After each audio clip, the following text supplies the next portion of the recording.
피아노의 건반은 88개입니다. 그 중에 검정색이 36개고 흰색이 52개로 구성이 되어 있습니다.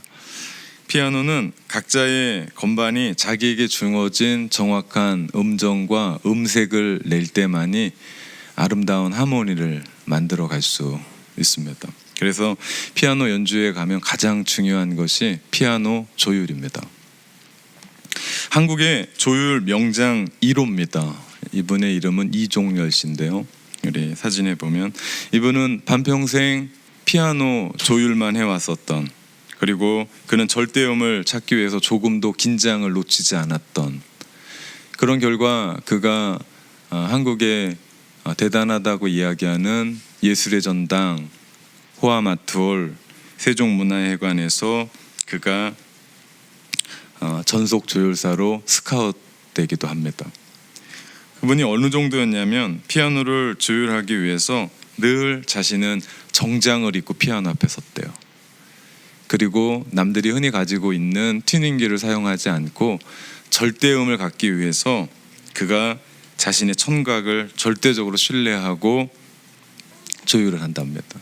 그러기 위해서 자기가 피아노를 조율하기를 시작할 그때부터 그는 술, 담배를 금하고 마치 수도사처럼 자신의 삶을 엄격하게 고수했다고 합니다. 그래서 한국을 찾는 피아노의 거장들이 이종열 씨에게 최고라고, 이렇게 피아노를 조율하는 사람을 내가 보지 못했노라 라고 하는 찬사를 받는다고 합니다. 그는 자신의 일에서 이렇게 얘기를 합니다. 피아노 앞에서 사심없이 오로지 완벽한 음을 만들어내기 위해 최선을 다합니다. 그런 의미에서 조율은 저에게 종교라고 할 수 있죠. 조율사는 단순히 피아노를 고치는 사람이 아니라 영혼을 어루만지는 예술가입니다. 그가 했던 인터뷰의 짤막한 단락입니다. 조율을 마치 종교처럼 여기며 술, 담배를 금하는 조율사 이종열 씨. 자신의 모든 것을 절제하고 엄격한 생활을 유지하며 최고의 조율사로서의 삶을 살아가는 그의 이야기를 듣는하면 진정한 능력이 그 속에서 나오는구나 라는 것을 깨닫습니다. 누구는 피아노 앞에서도 이런 마음으로 살아가는데 우리는 살아계신 하나님 앞에서 어떤 마음으로 어떤 태도로 살아가고 있는지에 대해서 한번 되돌아보았으면 좋겠습니다. 누구나 자신의 인생이 아름답고 존귀하기를 원합니다. 누구나 그렇습니다. 그런데 우리네의 삶이 어떻습니까? 잔잔한 바다 갔다가도 어느 날 갑자기 느닷없이 불어닥치는 바람에 파도가 일고 또 거센 풍랑이 우리를 덮으면 우리의 인생은 한없이 무겁고 지치고 좌절을 느끼게 됩니다. 누구는 가정의 문제로, 누구는 인생의 문제로, 누구는 비자의 문제로, 누구는 경제의 문제로, 누구는 신분의 문제로, 누구는 사랑과의 갈등 속에서, 또 누구는 건강상의 문제로 어려워하고 힘들어합니다. 그리고 가만 보면 이 문제들은 어제 오늘의 얘기가 아니라 날마다 우리의 삶 가운데 늘 현실과 직면하고 있었던 우리네의 삶의 일부분인 것을 또 봅니다. 행복하려고 우리는 이민을 왔고, 더 좋은 삶을 살려고 우리는 공부를 하고 직장을 찾고, 저 사람이 정말 하나님이 나한테 주신 사람인가 라고 선택해서 우리는 한 사람 만나서 결혼합니다. 가만 보니까 수많은 삶 속에서 우리가 선택했고 결정했고 결단하는 삶을 우리는 또 살아가는 것을 봅니다. 그리고 여기까지 왔습니다. 그런데 어디서부터인가 우리의 삶이 자꾸 꼬여만 갑니다. 복잡해집니다. 힘들어집니다. 그리고 마음이 어그러지고 부담이 늘고 사랑하는 이와 갈등의 골은 깊어지고 급겨야 이거 그만둬야 되나 라고 하는 극단적인 생각도 서슴지 않습니다. 왜 이렇게 힘들까? 내가 선택해서 여기까지 왔는데 왜 이럴까? 가만 생각해 보니까 이건 비단 돈이 없어서만의 문제가 아니었습니다. 이것은 비단 나에게 능력이 없어서만의 문제가 아니었어요. 비단 내가 선택한 저 사람의 문제만은 아니었습니다. 더 깊은 근본의 문제가 나를 바라보니까 내 안에 있었던 것을 우린 봅니다. 그 이유는 밖에 있지 않고 바로 내 안에, 즉 내가 세상과 내 인생의 주인이 되어 그 모든 것을 스스로 결정하고 선택하고 판단하고 살아가다 보니까 지치고 힘들고, 그거 안 되니까 내 안에 분노가 생기고 그 안에 절망이 생기고 내 안에 자포자기 하더라는 거죠. 문제는 바로 여기서부터 시작되었습니다. 근데 이 문제가 오늘날의 문제가 아니라 가만 보니까 에덴 동산에서 아담과 하와를 노렸던 사단의 노림수였죠. 계략이었습니다. 우리를 세상과 자신의 주인이라고 치켜 세우고 너 할 수 있다라고 뭔가를 이야기해 주면서 감당할 수 없는 짐을 우리 가운데 짊어지게 하고 결국 우리는 쓰러져서 일어나지 못하게 만들었던 사단의 계략이 그 안에 들어가 있었습니다. 그래서 우리 주님은 우리 가운데 그런 말씀하시는 거예요. 마태복음 11장에 수고하고 무거운 짐진 자들아 다 내게로 오라. 내가 너희를 쉬게 하리라. 이 얘기는 무슨 얘기입니까? 이 세상에 그리고 내 인생의 주인인 척 하지 말고 진짜 주인인 하나님 앞에 나와서 너의 인생의 모든 것 다 맡기고 너 쉬어라 라는 말씀입니다. 참 많은 것 결정하고 여기까지 왔습니다. 참 많은 것 선택하고 여기까지 왔어요. 어제 그거 선택하는 바람에 우리는 밤잠을 이루지 못했습니다. 내가 어제 던졌던 그 말 한마디에 내가 내 자신이 싫어서 너무나 힘들었던 그런 삶을 살고 여기까지 왔습니다. 근데 주님 우리 가운데 말씀하세요. 네가 선택하지 말고, 네가 결정하지 말고, 네가 다 하려고 하지 말고 나에게 맡겨라. 내게 오라. 그런데요, 그 쉼을 얻고 싶고 정말 가고 싶은데 이거는 아무나 갈 수 있는 자리가 아닙니다. 오직 믿음으로. 오직 믿음으로. 이 믿음은 그래 한번 내가 믿어봐야겠다 이런 게 믿음이 아닙니다. 이 믿음은 그저 교회 다니는 것쯤이 믿음이 아니에요. 믿음은 오직 내 인생의 주인이 하나님이라는 것을 인정하고 그분이 주시는 그 말씀을 내가 따라가는 삶, 이것이 믿음입니다. 우리의 인생이 그곳에 우리의 삶을 자리매김할 때 비로소 세상이 줄 수 없는 하늘의 평안이 우리 가운데 넘칠 것이고, 그러할 때만 우리 마음이 변하고 우리 마음이 새롭게 되어서 그때 비로소 우리 인생은 변하게 되고 우리 인생은 우리 마음 가운데 있었던, 우리의 삶 가운데 있었던 문제들이 하나하나 풀어져 가는 역사가 있게 됩니다. 그렇다면 우리가 그 자리매김하고자 하는 그 믿음의 자리가 어딘가, 어디다 우리가 정말 나의 자리를 매김해야 되는가, 오늘 본문은 그 이야기를 해줍니다. 4절 말씀인데요, 41절 말씀인데요, 그의 부모가 해마다 6월절이 되면 예루살렘으로 가더니 라고 말합니다. 예루살렘입니다. 이곳을 예루살렘이라고 해요. 예수님의 육신의 부모였던 요셉과 마리아는 6월절이 되면 매년 예루살렘을 찾아가서 예배를 드렸습니다. 유대인들은 남자 나이 13살이 되면 을에 매년 6월절에 올라가서 예루살렘에서 성전에 순례를 하고 예배를 드리는 전통이 있었습니다. 성인이라면 그런 일들을 했습니다. 역시 마찬가지입니다. 우리가 신앙인이라면 우리 역시도 예루살렘을 찾아가야 되는 것이 맞습니다. 즉 우리가 자리매김해야 될 곳이 예루살렘입니다. 근데 거기가 어디냐는 거죠. 우리가 찾아야 되고 우리가 가야 될 곳이 예루살렘인데 거기가 어디냐라는 거죠. 그렇다고 우리가 매년 오클랜드에서 텔라비브까지 비행기를 타고 가자라는 얘기는 아닙니다. 또한 이번에 세계를 놀라게 했던 우리 트럼프 대통령의 예루살렘의 선언, 그분이 왜 그러시는지 잘 모르겠어요. 남의 나라 대통령이라 제가 이러라 저러라 할 수는 없는데 예루살렘을 이스라엘의 수도로 인정하고 텔라비브에 있었던 미국 대사관을 예루살렘으로 옮긴다라고 선언합니다. 너무 나간 거예요. 물론 여기에는 정치적이고 경제적이고 어떤 힘의 논리가 어떤 소스가 들어가 있을 겁니다. 근데 전 그건 잘 모르겠습니다. 근데 제가 보는 신학적인 입장에 보면 트럼프가 믿고 따르는 신앙의 견해가 극히 세대주의적인 입장입니다. 이들의 특징은 말씀을 문자 그대로 해석합니다. 그래서 이들에게 에스겔과 에스라에 나오는 말씀 뭡니까? 이스라엘이 다시 팔레스타인 예루살렘으로 모일 거고 그곳에서 또 다른 하나님의 왕성한 왕조를 만들 것이다 라고 하는 그 이야기들을 문자 그대로를 받아들입니다. 사실 문자 그대로를 받아들여도 그 말씀은 이미 기원 전에 성취되었었던 예언되었었던 그 이야기가 이루어졌던 일인데 그들은 그렇게 보지 않습니다.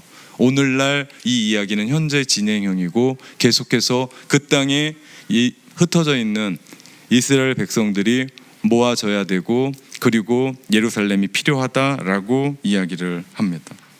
세대주의자들은 그들에게 복음을 전해야 된다라고 하는 그런 생각으로 지금도 이루어가는 백투 예루살렘, 그래서 이스라엘을 위해서 기도하자라고 이야기를 합니다. 물론 이스라엘 예수님 믿기 위해서 기도하는 건 맞는데 중요한 것은 성경까지 오류로 해석하고 성경상 해석이 틀렸음에도 불구하고 그거 믿고 기도한다라는 것은 아니죠. 오늘 우리가 말하려고 하는 예루살렘은 그런 곳이 아닙니다. 그리고 우리가 그렇게 자리매야 할 그곳은 우리가 비행기 타고 가는 것도 아니고 트럼프가 얘기했었던 그런 예루살렘도 아닙니다. 성경은 예루살렘에 대한 얘기를 정확하게 우리 가운데 묘사합니다. 같이 읽어볼까요? 스바냐 3장 16절에서 17절 말씀입니다. 같이 읽습니다. 그날에 사람이 예루살렘에 이르기를 두려워하지 말라. 시온아 내 손을 늘어뜨리지 말라. 너희의 하나님 여호와가 너희 가운데 계시니 그는 구원을 베푸실 전능자시라. 그가 너로 말미암아 기쁨을 이기지 못하시며 너를 잠잠히 사랑하시며 너로 말미암아 즐거이 부르며 기뻐하시리라 하니라. 아멘. 스가랴 말씀 한 번 더 읽겠습니다. 2장 12절 여호와께서 장차 유다를 거룩한 땅에서 자기 소유를 삼으시고 다시 예루살렘을 택하시리니. 아멘. 성경에서 이야기하는 예루살렘에 대한 얘기가 정확하게 묘사됩니다. 뭡니까? 하나님이 택하신 특별한 곳이고 하나님 보시기에 기쁘시고 아름다운 곳, 그곳이 예루살렘이라는 거죠. 우리가 바로 여기에 믿음의 자리매김을 해야 됩니다. 그렇다면 여러분의 예루살렘은 어디입니까? 분명 이곳은 우리가 마음을 다하고 전심을 다하여 영과 진리로 예배하는 이 예배의 자리일 겁니다. 인생의 고난의 문제를 가지고 아픔을 가지고 눈물을 머금고 내가 홀로 들어가 있는 기도의 골방이 예루살렘일 겁니다. 세상이 왜 이렇게 변하지 않고 내 자신이 왜 이렇게 변하지 않을까라고 이야기하면서 하나님의 말씀을 가지고 들어가는 그 묵상의 자리일 겁니다. 세상의 가치와는 전혀 상관없이 남들은 나보고 바보라고 얘기할지 모르지만 내가 용서해주는 그 자리, 내가 아무런 보답을 바랄 거 생각하지 않고 남에게 선을 베푸는 그 자리, 도와주는 자리, 같이 해주는 자리, 눈물이 있지만 아픔이 있지만 하나님께서 바로 네 자리가 거기다라고 이야기해서 그 자리에 서 있는 그 자리. 우리 스바냐 3장 16절 17절은 우리가 찬양으로서도 같이 불렀던 너희 하나님 여호와가 너희 가운데 계시니 그는 구원을 베푸신 전능자시라. 그가 너로 말미암아 기쁨을 이기지 못하시며. 그 자리가 예루살렘입니다. 우리의 영혼의 예루살렘. 하나님이 우리로 하여금 하나님이 선택하셔서 우리를 부르셔서 서게 하셨던 그 자리. 눈물이 나고 고통이 있고 아픔이 있지만 하나님이 기뻐하시기에 내가 그 자리에서 하나님을 예배하고 기도하고 함께하며 숨쉬는 그 자리. 그 자리가 우리의 영혼의 예루살렘이시죠. 주님이 함께 계시는 곳, 주님이 즐거워하시는 곳, 기뻐하시는 곳, 그곳이 바로 우리 영혼의 예루살렘입니다. 우리가 거기에 믿음의 자리매김을 해야 돼요. 뿌리를 깊게 박아야 됩니다. 정말 특별한 자리죠. 6월절에 모든 절기가 다 마치고 가족들은 전부 다 335 집으로 내려가기를 시작했습니다. 뭐 쉬운 자리가 아니에요. 참 먼 자리입니다. 근데 예수님은 예루살렘에 머물고 계셨습니다. 43절에 보니까 그날들을 마치고 돌아갈 때 아이 예수는 예루살렘에 머물었더라. 그 부모는 이를 알지 못하고. 그래서 한참 가다 보니까 아기 예수님이 안 계신 거예요. 자기 애가 없는 겁니다. 그래서 불이 나게 달려와서 찾는데 사흘이 걸렸어요. 여러분, 자식이요 1시간 잃어버려도 눈에 불이 납니다. 하루 잃어버리면 속이 새카맣게 탑니다. 근데 3일 동안 찾아다녔어요. 애가 없는 거예요. 어디 가도 없는 거예요. 그러다 만났습니다. 예루살렘 올라가서 라피들과 함께 말씀 나누는 그분을 만났어요. 예수님 그래도 그렇지. 49절에 그렇게 얘기해요. 예수께서 이르시되 어찌하여 나를 찾습니까? 내가 내 아버지 집에 있어야 될 줄 알지 못합니까? 다른 건 모르겠습니다. 여기서 중요한 깨우침 우리 가운데 줍니다. 그것은 신앙인은 우리 영혼의 예루살렘을 그냥 떠나서는 안 된다는 얘기입니다. 그곳에 머물러 있어야 돼요. 신앙의 예루살렘, 신앙은 6월절 행사가 다 끝나고 335 몰려서 그냥 예루살렘 훌쩍 떠나버려서는 안 된다는 거죠. 이 말은 우리가 오늘 이 자리에서 하나님을 만납니다. 오늘 우리는 이 자리에서 하나님을 경험합니다. 주님의 임재를 깨닫고 우리 마음 가운데 치유를 받고 은혜를 경험하고 우리가 이 자리에서 예배를 드리고 나서 하나님의 은혜와 기적을 맛보았다면 이 자리를 예배 끝났다고 박차고 떠나면 안 되고 이곳에서 우리가 함께 머물러야 된다는 얘기죠. 여러분이 기도의 골방에서 하나님께서 여러분 가운데 기도의 제목들을 응답해 주시고 그 속에서 여러분에게 은혜를 주시고 그곳에서 여러분의 기적의 어떤 능력들을 우리가 맛보았다면 그 기도의 자리를 그냥 박차고 일어서서는 안 된다는 거죠. 우리가 계속해서 머물러 있어야 된다는 거죠. 여러분에게 영혼의 예루살렘은 특별한 곳입니다. 내가 그곳에서 하나님을 만난 겁니다. 내가 그곳에서 삶의 의미를 찾은 겁니다. 내가 그곳에서 하나님이 나를 어떻게 부르시는지에 대한 것을 내가 깨달은 자리입니다. 그렇다면 그곳이 아무리 힘들어도, 그곳이 아무리 불편이 있어도, 그곳이 내 뜻과는 내 생각과는 좀 달라도 그곳에 머물러 있어야 된다는 사실입니다. 이유가 있습니다. 사도행전 1장 4절에 보니까 너희는 예루살렘을 떠나지 말고, 이것은 예수님께서 하늘로 승천하시기 전에 말씀하신 거예요. 왜 그러냐? 이 이야기는 누가복음 24장 49절에 보니까 너희는 위로부터 오는 능력을 입히올 때까지 이 성읍에 머물러 있으라고 말씀합니다.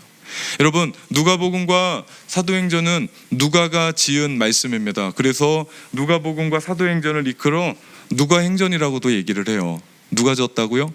누가가 졌습니다. 말은 좀 이상하지만 누가가 진 거예요. 그러니까 이 얘기가 그대로 연결된 거예요. 왜 거기에 머물러 있으라는 겁니까? 하늘의 능력이 입히울 때까지. 왜 우리로 하여금 우리 그 자리에 있으라고 하는 겁니까? 하늘의 능력이 우리 가운데 입히울 때까지. 이제 확실해졌습니다. 우리가 하나님이 선택하신, 그리고 그분이 기뻐하시고 즐거워하시고 우리를 그 선택한 그 자리에 불러주셨던 그 자리, 우리가 그 영혼의 예루살렘에서 믿음의 자리를 내리고 믿음의 뿌리를 내리고 자리매김하고 주님과 깊은 교제를 하며 그곳에서 위로부터 부어주시는 능력이 입히울 때까지 기다리고, 입히울 때 우리의 가정으로 돌아가고 직장으로 돌아가고 삶의 일터로 돌아가고 이민의 삶으로 들어갈 땐 우리 안에 그렇게 눈물 나게 했고 우리 안에 그렇게 힘들게 했고 우리 안에 어려웠었던 그런 삶의 이야기들은 믿음의 이야기들로 풀어진다라는 사실입니다. 여러분의 예루살렘은 어디십니까? 그걸 떠나지 마십시오. 오직 믿음을 가지고 우리가 하나님 앞에 나아가는 겁니다. 오늘 우리가 드렸던 찬송과 고백 그대로입니다.